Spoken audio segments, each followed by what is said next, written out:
Hello, and welcome back. I'm Aiden, your narrator for tonight. I'm glad you've settled in. Take a breath, let the evening close around you, and let yourself arrive. Tonight, I'll tell you a story called The Tales of the Wind and the Sun. Or rather, I'll tell you 3 stories, each one nested inside an evening by the fire with a woman named Vesna, a retired folklorist who has spent her life collecting the old wind and sun tales from the coastal villages where she worked. She tells them the way they were meant to be told, slowly, by firelight, with the sound of the sea audible through the walls of her cottage. The first tale is about a wind who fell in love with a valley. The second is about the sun learning, for the first time, how to set. The third is about the day the wind and the sun made a wager, and what became of it. These are old stories. They have been told in many forms. This is one form. Where are you tonight? What hour is it there? And what kind of evening has it been? We always love to hear. Leave a word in the comments when you wake, and if you have tales you'd like us to tell, those too.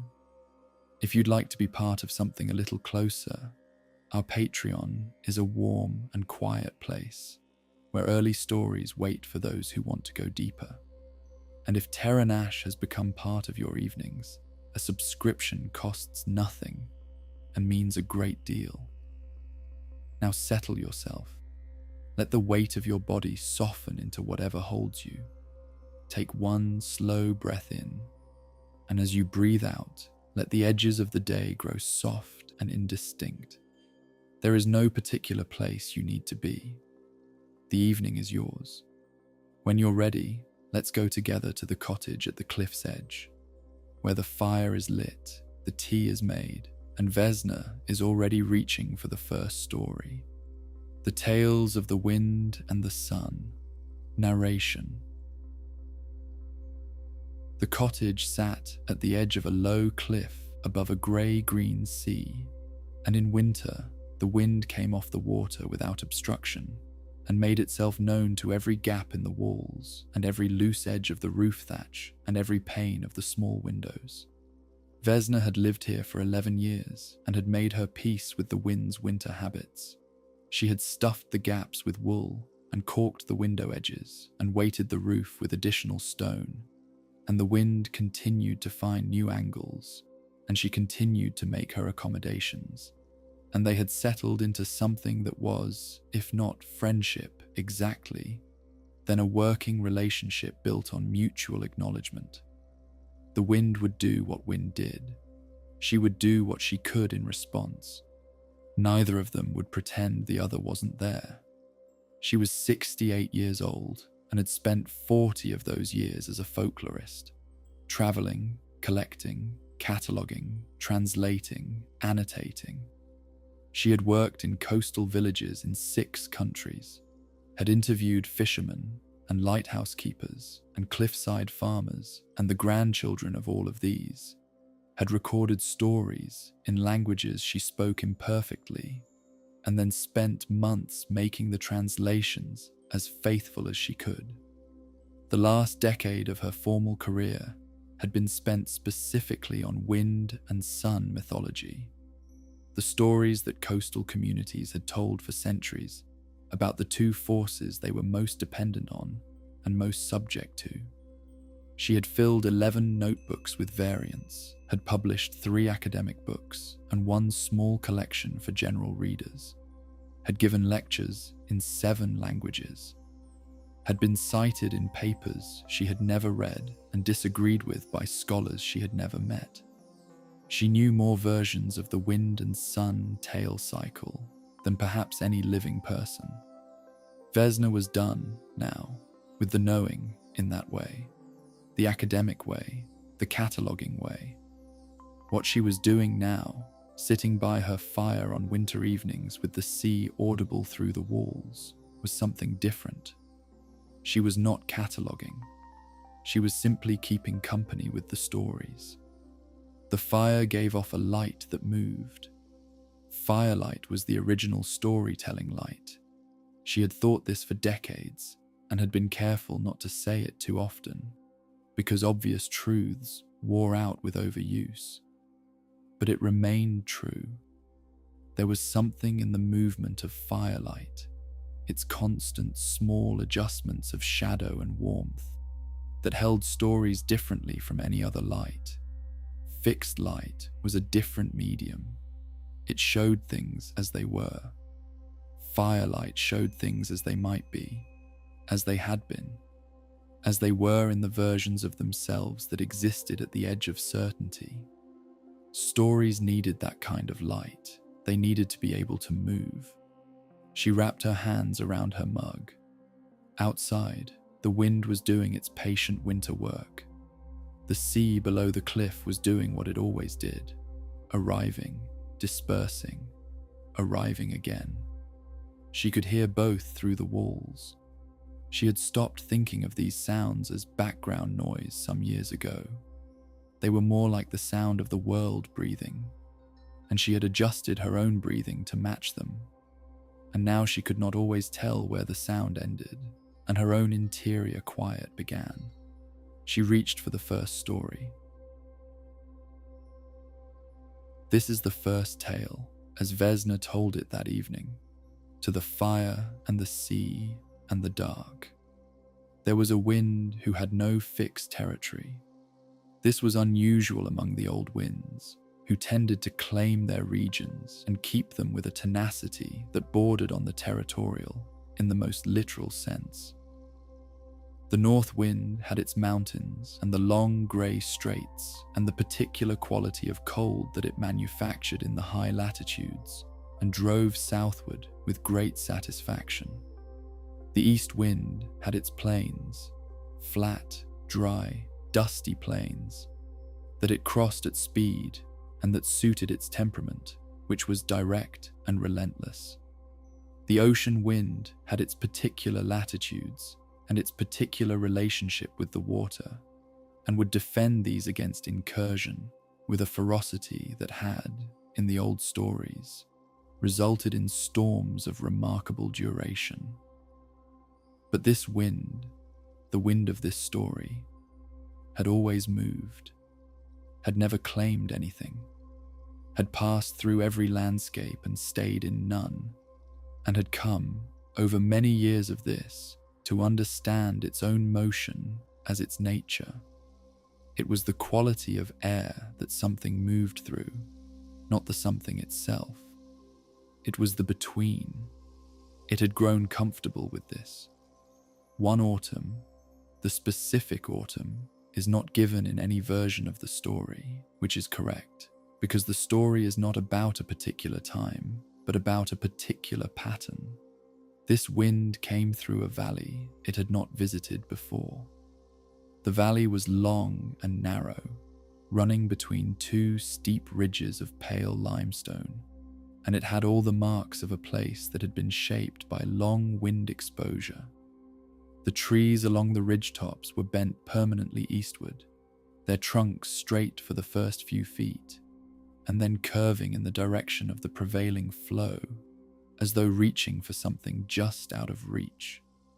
The grass in the valley floor was the short, close-growing, tough variety that established itself in places where the air was always moving, and the exposed surfaces required a different kind of holding on.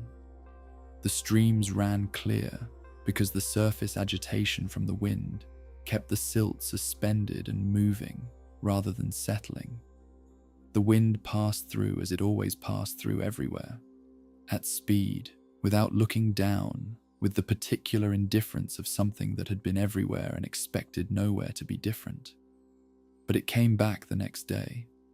It told itself this was a coincidence of roting, that its movement through the region had brought it back to the valley as a matter of geography rather than intention. The second day, it passed through more slowly, though it did not acknowledge this. The third day it stopped at the northern end of the valley and sat in the opening of it for a long time, and the bent trees at the ridgetop moved in response to its presence, and the sound they made was the particular sound that wind, and these specific trees, in this specific formation, in this specific valley, made together. The wind had not known it could make that sound. It was not a dramatic sound. It was not loud or musical in any intentional way. It was the sound of moving air meeting shaped wood in a specific configuration, a sound that existed only in the combination of this wind and this landscape, and would not exist without either element. It was, the wind understood slowly, a sound that required it. The valley had been shaped over centuries to produce exactly this sound when this quality of wind came through it from this direction. The valley was waiting for it specifically, had always been waiting for it. Among the winds, love was not spoken of. It was understood to be incompatible with their nature. Winds moved, and love required staying. And these were opposites that could not be reconciled. The wind knew this as general principle. It had known it for as long as it had known anything. But general principles had always had less force than particular experiences. And the particular experience of the sound that this valley made when it arrived, and only when it arrived, and only from this direction, and only at this speed, was not a general principle. It was a specific and unrepeatable fact, and it changed the terms of the argument entirely. It stayed through the winter. The other winds came and found it there and said all the things that the other winds would say, that it was wasting its motion, that a wind without territory covered everything and owned nothing, that the valley was a pleasant accident and not a destiny, that love, insofar as the other winds were willing to use the word at all, was a quality that belonged to creatures with fixed addresses, not to things whose entire nature was movement and passage. The valley wind listened and did not reply. There is a variant of this story. Vesna had found it in a fishing village on the northern coast, told to her by a woman who had heard it from her grandfather, in which the wind does leave eventually, in which the pull of its original nature proves stronger than the particular fact of the valley's sound, and the wind returns to its rootless traversal of the world, and the valley goes quiet, and the bent trees wait. In this variant, the story ends with the valley in spring, the flowers on the ridgetops opening without the wind to move over them, in a stillness that is also a kind of waiting.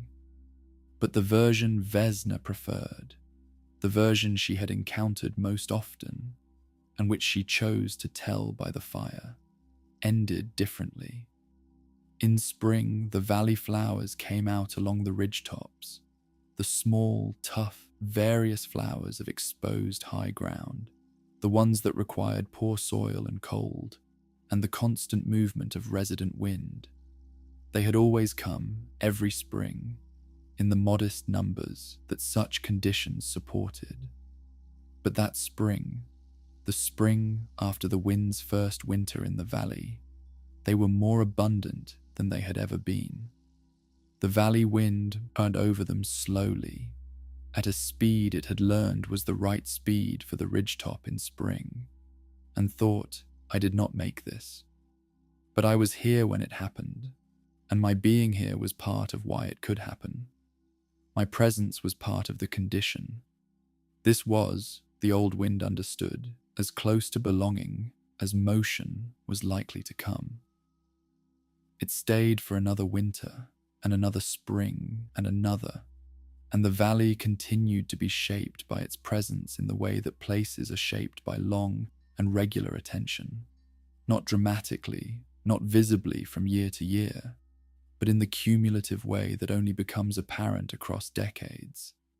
The trees shaped a little more, the grass a little tougher, the streams a little clearer, the flowers a little more numerous every spring. The people who live in that valley do not know the story. They know only that their valley has a particular quality of wind, and that the wind has always been there. and that in spring the flowers on the ridgetops are remarkable.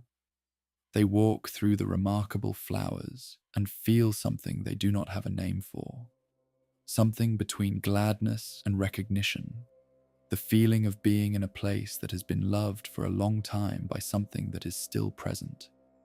This feeling, Vesna said, is the story's residue, not the story itself. The story is in the telling, and when the telling ends, the story disperses. But the feeling remains in the landscape and in the bodies of the people who walk through it. The story has been there long enough to become part of the ground. Vesna set down her mug. The fire was doing what it did in the middle of a long evening, settling into its own rhythms, the new wood she had added an hour ago, now well caught and burning steadily. The driftwood salt flames flickering blue and green at the outer edges of the main burn. She watched it for a while without thinking about it, which was a kind of rest she had learned to give herself. The deliberate vacancy of watching fire, the mind going quiet in the way it went quiet for nothing else. She had collected 27 variants of the Valley Wind story across 4 countries and 3 languages. She had them cross-referenced in the 11th notebook and in her own memory, which was a different kind of cross-referencing, less precise and more alive. The academic versions of the story were useful for certain purposes. You could trace the distribution of the variants, map the way the story had spread along trade routes and coastal shipping lanes, note the cultural inflections that changed as it passed through different communities. This was good work, and she had done it carefully, and she did not regret it. But the notebook versions were not the story. They were a record of the story's passage. The story itself was what happened in the telling, in the space between the words and the person listening. It required a live event. It required this: a fire, a person, a night with weather in it, the willingness to be still for long enough to let something come through. Outside, the wind was still working. It had found a new angle on the cottage. She could hear it in a slightly different place than before, testing the east-facing wall rather than the north, with the quality of something methodical, something that had time. She was not bothered by this. She had made her accommodations. The wind could look for its gaps. She reached for the second story. This is the second tale. In the beginning, the sun did not know how to set. It knew how to rise. That had come naturally, perhaps because rising was all momentum and opening, the dark yielding and the light flooding in, and the world responding to the light with such obvious gladness that the rising felt like the correct direction of things, the direction that the world was always trying to go. Every morning, the flowers turned toward it. The birds woke and began their particular greetings. The cold broke and the warmth built, and animals emerged from the places they had kept through the dark. Rising was a welcome. The sun had been doing it since it began, and it had never questioned the ease of it. But setting required something else. Setting required the willingness to go when things still needed light, to move below the horizon in the evening, even when there were flowers still open and birds still in flight, and people in the middle of tasks that were not finished, conversations that were not concluded, worries that had not resolved. Setting required trusting that the dark was not an abandonment but a different kind of care, that the world would not be worse for the absence of light for a few hours, but might, in fact, need that absence in ways that the light could not see because it was always there. In the earliest days, the sun would linger at the western horizon.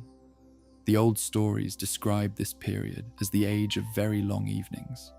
The sun would reach the point where setting was expected and would slow, hovering at the edge of the visible world, its light coming in at an increasingly flat angle, the shadows growing impossibly long, and the colors of the sky becoming elaborate and protracted.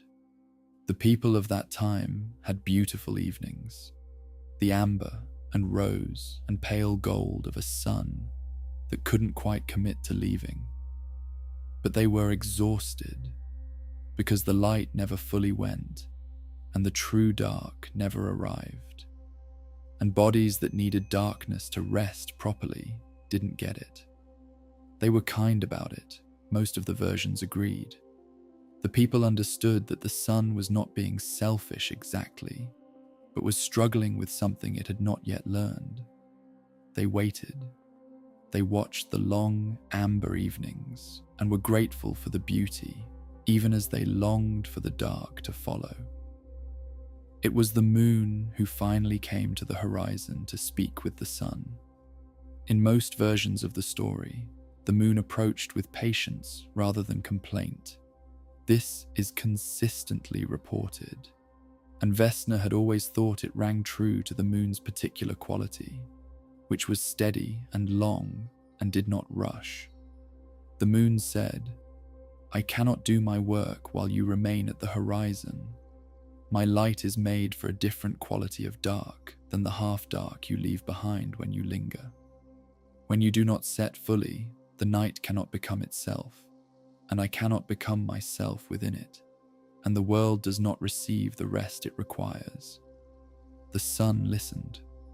It had not thought about this, that its difficulty with leaving was not only a difficulty for itself, but a difficulty for everything that depended on its absence as well as its presence.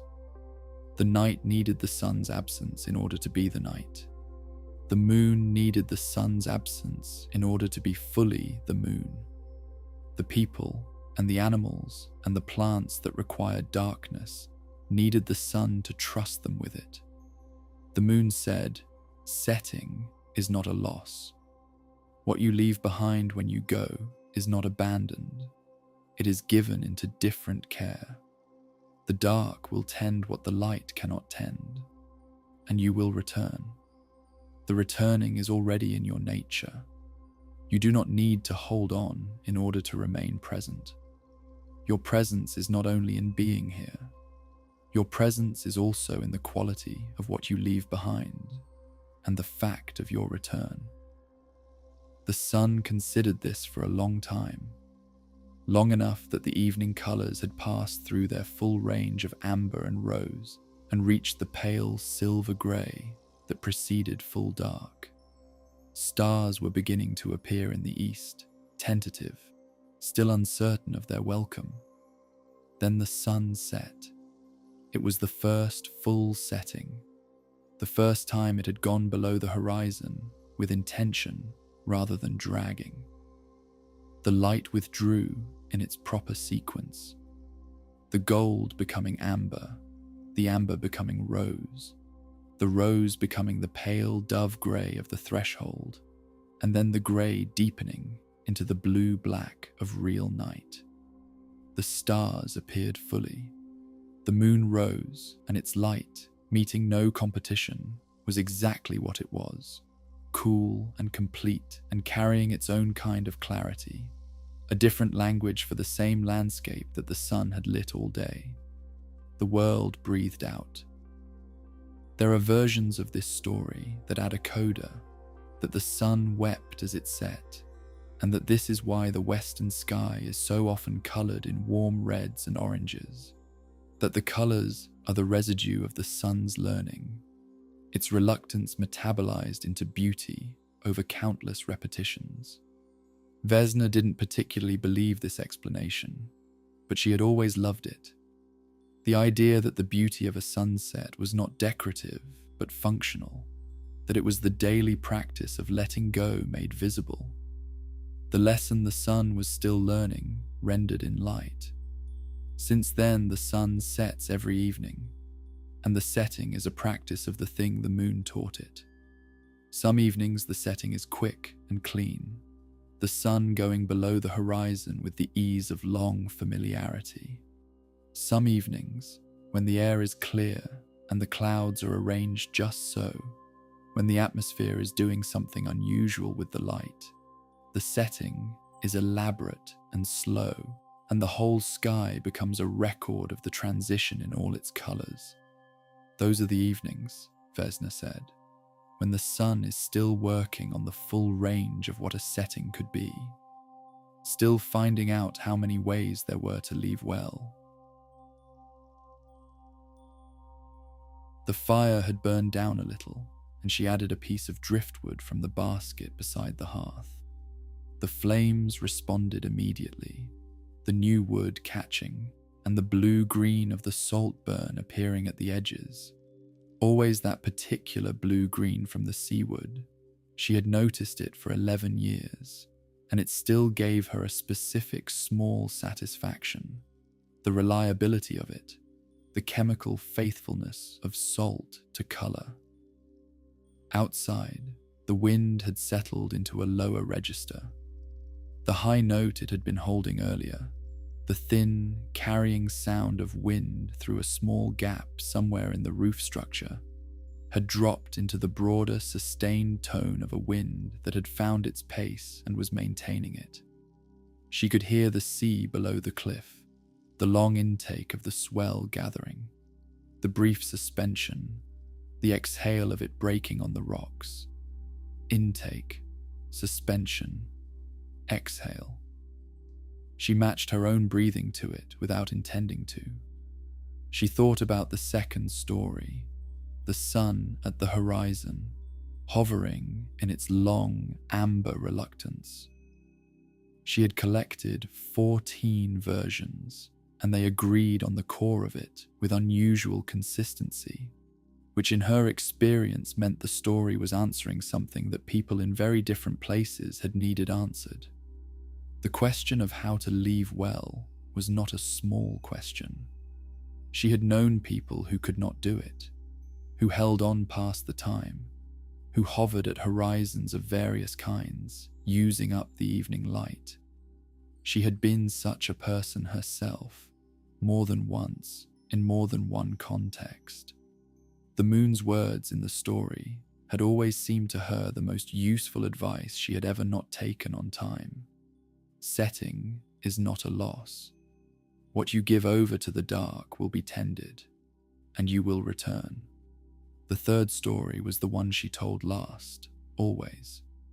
It was the one she liked least to begin and most to have finished. She set down her mug. This is the third tale. One spring morning, the wind and the sun met above a wide open plain.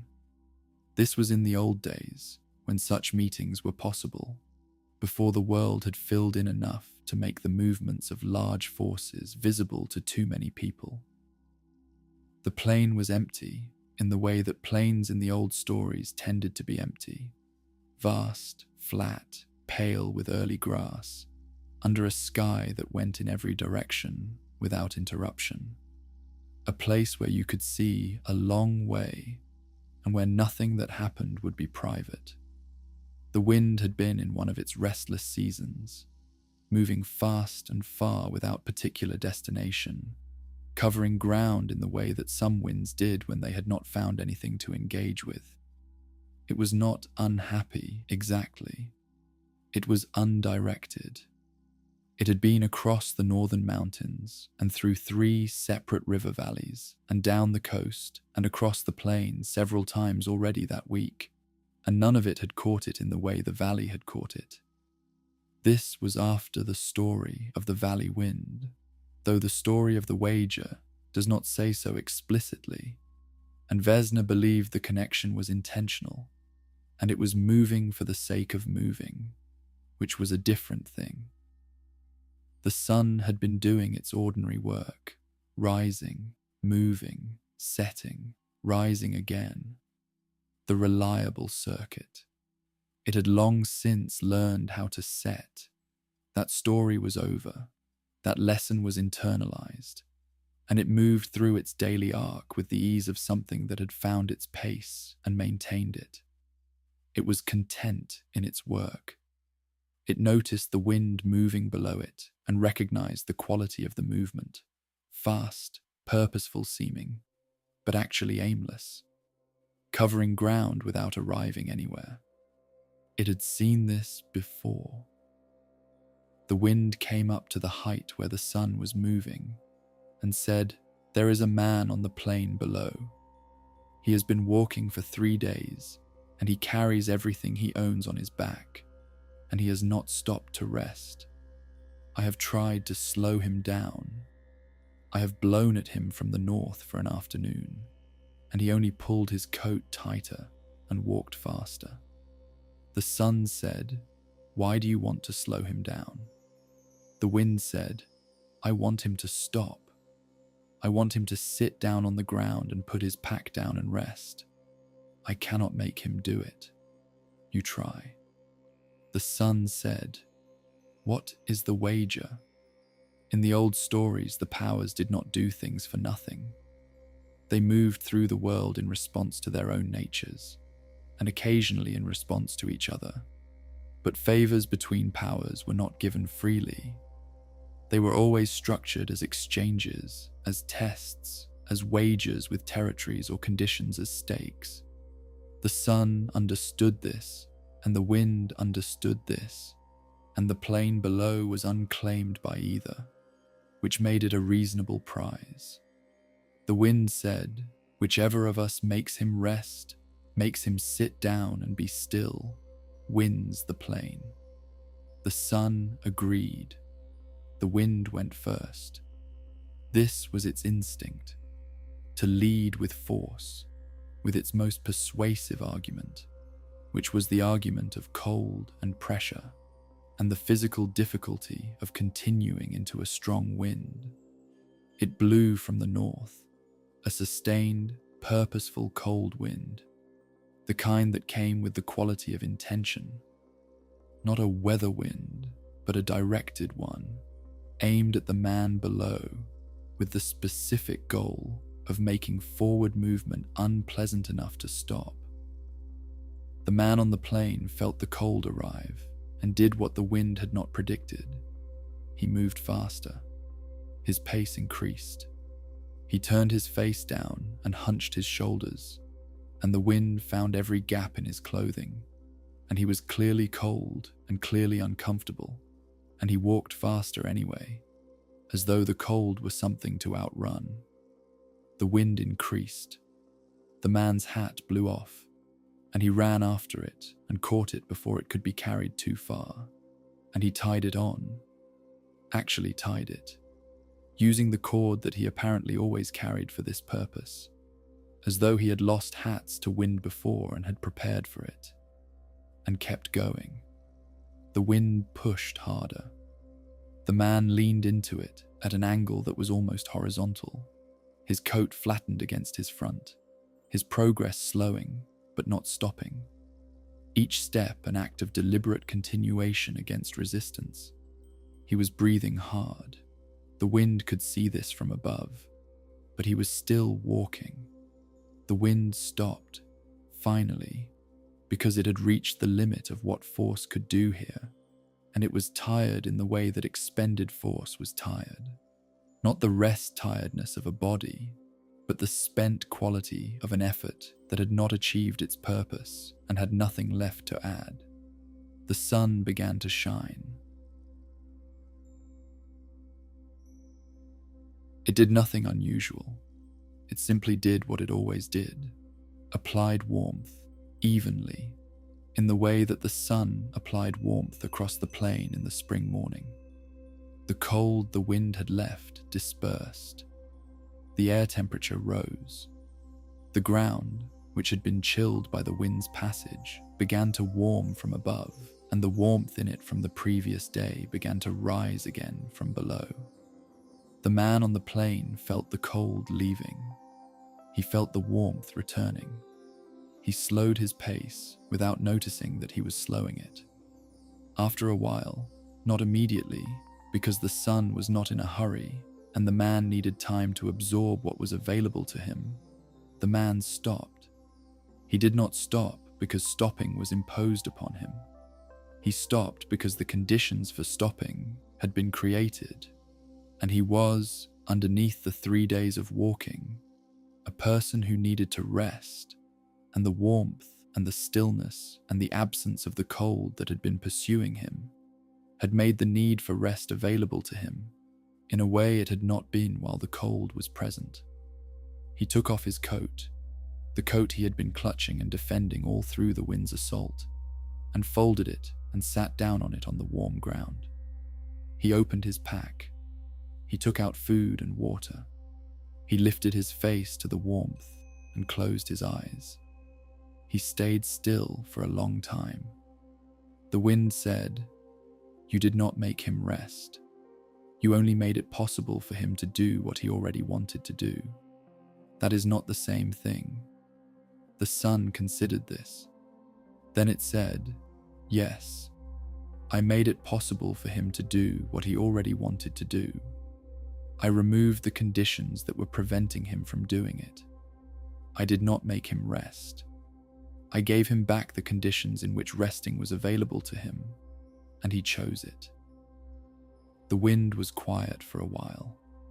Then it said, "That is what I was trying to do too." The sun said, "No. You were trying to make him stop by making forward movement too difficult. I was trying to make him stop by making stillness possible." These are different approaches, and they have different results. The wind had no answer to this that it was satisfied with. It understood, dimly, that the sun had said something true, and that the truth of it revealed something about the difference between force and ease that the wind, which was almost entirely force, found uncomfortable to sit with. The plane remains disputed. In every version of the story that Vesna had found, the wager is never formally resolved. The wind does not concede, and the sun does not claim the plane as its own. And so the plane belongs to both of them in a state of permanent negotiation. On days when the wind is strong and the sun is also warm, spring days on open ground, days when both forces are present and neither is dominant, the old negotiation is still in progress. You can feel it, the pull in both directions, the cold and the warmth, the push and the ease. This is the plane of the wager. This is the story's body, spread across the landscape, still being worked out.